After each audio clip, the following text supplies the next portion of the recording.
From the forgotten annals of time, whispered through the cold, damp stone corridors of crumbling empires, comes a tale steeped in shadow and soaked in the tears of the innocent. A chronicle not of glorious victories or shining heroes, but of the relentless gnaw of ambition, the insidious poison of betrayal, and the agonizing symphony of fate. Tonight, we journey into a kingdom swallowed by its own darkness, a narrative where crowns weighed heavier than gold, and love became merely another pawn in a deadly game. Prepare yourselves, for the echoes we uncover are not those of triumphant shouts, but the silent, agonizing screams of a queen, a king, and a princess caught in a maelstrom of their own making.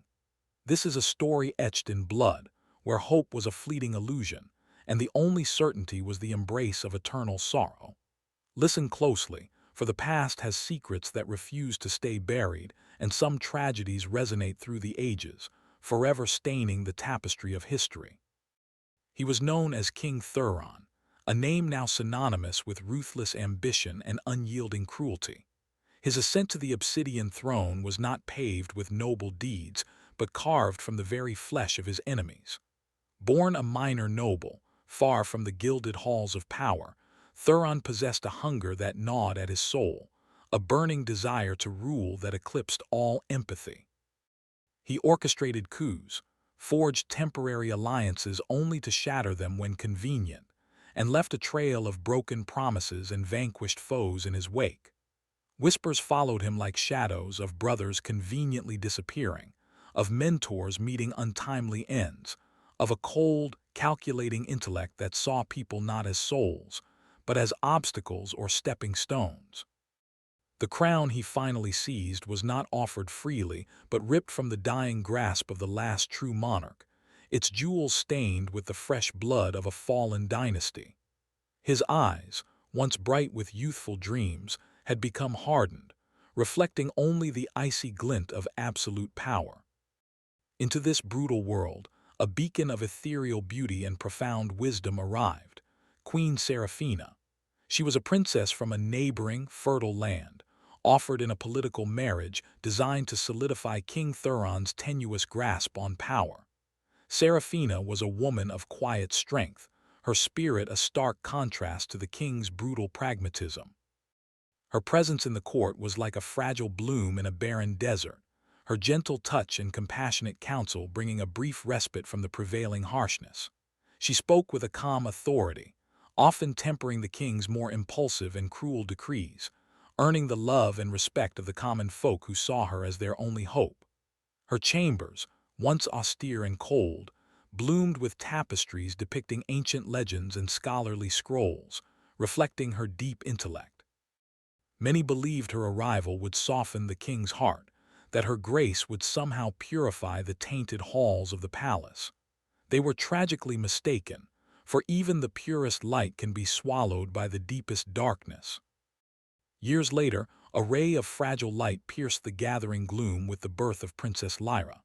She was a vision of innocence, her laughter echoing through the usually somber palace corridors, a stark contrast to the heavy silence that often pervaded the king's presence.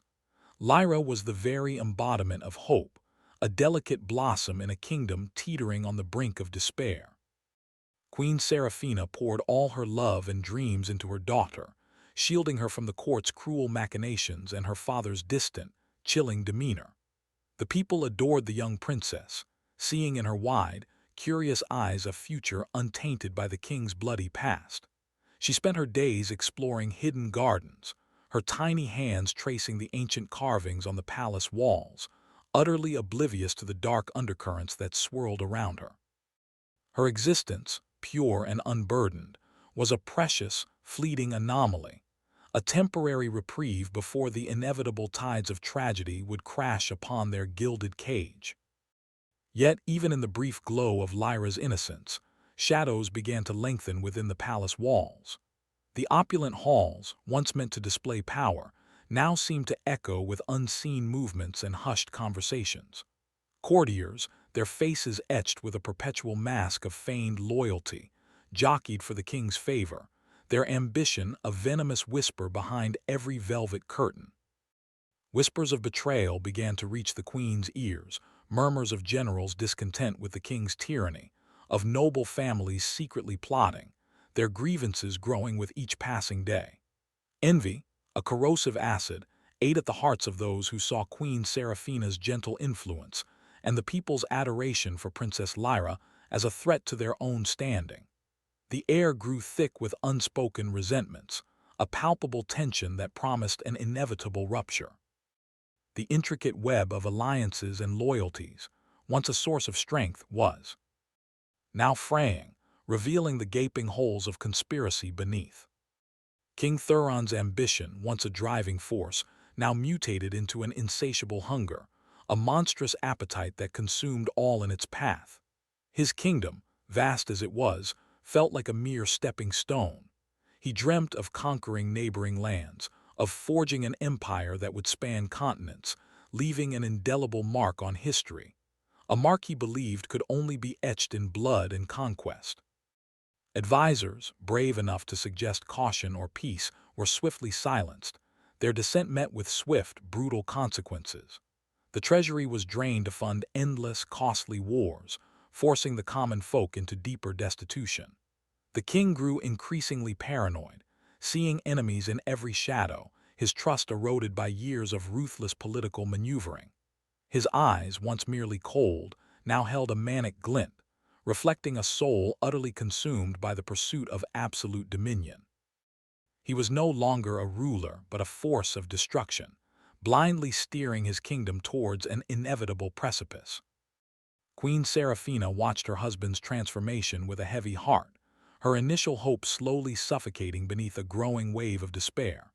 The palace, once a gilded cage, now felt like a tomb. Her days were filled with quiet struggles, her nights with silent tears shed into silken pillows. She bore the king's increasing coldness and his cruel indifference to their subjects with stoic grace, but beneath the surface, a profound sorrow festered. She sought solace in her daughter, Lyra, whose innocence was the only light in her darkening world. Seraphina began to harbor secrets of her own, small acts of defiance against the king's tyranny, discreetly helping impoverished families, sending coded messages to dissenting nobles. Her heart aching with the burden of knowledge, she dared not speak aloud. Her wisdom had become a quiet weapon, her compassion a dangerous liability in a court that valued only power. Each hidden tear and unspoken truth chipped away at her soul, leaving her a queen in chains, bound by the love for her daughter and the silent plea of her people. Princess Lyra, once a carefree spirit, began to sense the shifting currents of tension, the unspoken fear that permeated the air. Her innocent games of hide-and-seek felt less joyous, the palace gardens less magical. She would often find her mother weeping in secret, her father's visits becoming rarer and filled with a chilling formality. Lyra's fragile destiny was now entangled in the venomous web of political games and power struggles, a pawn in a larger, deadlier chess match she could not comprehend. Her very existence, a symbol of the kingdom's future, became a point of contention, an asset to be leveraged, or perhaps a vulnerability to be exploited. Whispers about her future, of strategic marriages and alliances, began to surface, threatening to tear her from her mother's protective embrace. The weight of her royal blood, once a source of wonder, now felt like a heavy shroud, slowly smothering the last vestiges of her childhood. The shadow of the throne loomed large over her, promising a future devoid of true joy. Then the forbidden secret, a festering wound beneath the kingdom's veneer of stability, finally burst open. It was a betrayal so profound, so heinous, that it shattered any illusion of loyalty or honor. A trusted advisor, Lord Valerius, driven by a thirst for power rivaling the king's own, revealed a meticulously crafted plot to Queen Seraphina. He showed her undeniable proof, a clandestine alliance between King Thuron and a brutal foreign power, a pact that promised vast territorial gains for the king in exchange for ceding portions of his own kingdom and sacrificing countless lives.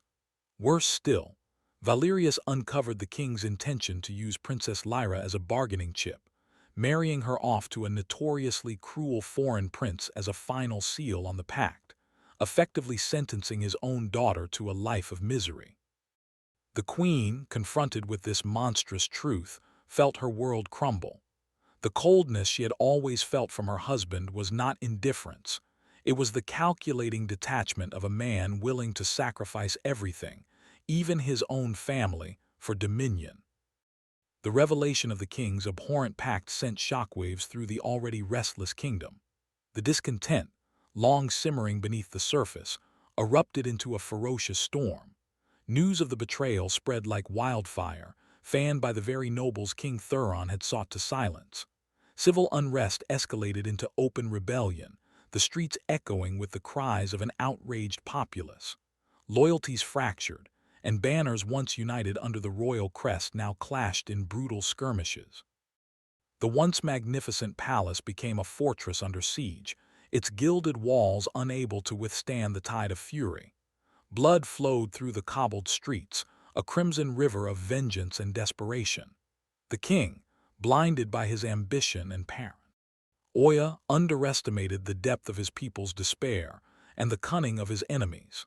He watched, from his crumbling throne, as his kingdom spiraled into anarchy. Each life lost a testament to his unchecked greed and the broken promises that now haunted his every waking moment.